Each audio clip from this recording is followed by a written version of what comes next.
Vous l'avez loupé. C'est dommage. C'est bête, mais bon, c'est comme ça.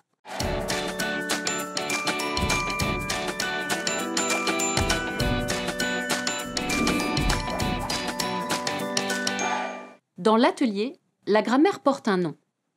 Certains mots du métalangage sont essentiels dès le début, car ils seront répétés tout au long de l'apprentissage. Imaginons que vous arriviez dans une boulangerie et que vous disiez « Bonjour, j'aimerais un… » Je ne suis pas sûre que la boulangère vous donne un gâteau ou un croissant ou une baguette. Non, c'est la négation. Ne pas, c'est négatif. Dans l'atelier, on a choisi la forme synthétique.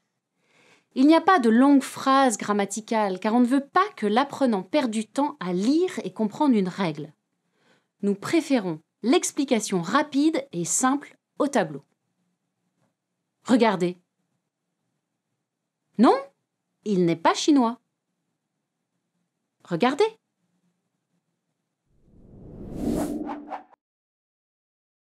Dans l'atelier, la grammaire est spiralaire. On ne fait pas tout un point de grammaire en une seule fois. Ce serait indigeste. Et surtout, l'apprenant ne pourrait pas se l'approprier. D'unité en unité ou de niveau en niveau, l'atelier reprend des éléments grammaticaux déjà vus en ajoutant une nouveauté et une difficulté.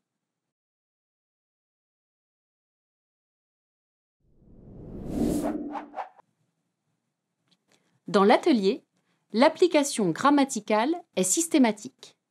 Les activités sont proposées dans le manuel, avec le point grammatical, dans le Lab Langue et Culture, dans la fabrique de la grammaire et dans le mémo. À chaque fois que vous voyez ce symbole, vous allez pouvoir flasher et faire plusieurs activités de grammaire interactives et autocorrectives complémentaires.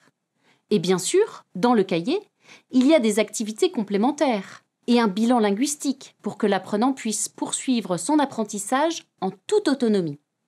Sans oublier les encadrés de grammaire dans les mémos et les outils de la classe à la fin du manuel qui reprennent de façon schématique l'essentiel des points de grammaire. Ils sont accompagnés d'activités complémentaires pour s'exercer de nouveau. Et puis les jeux de grammaire proposés à chaque niveau.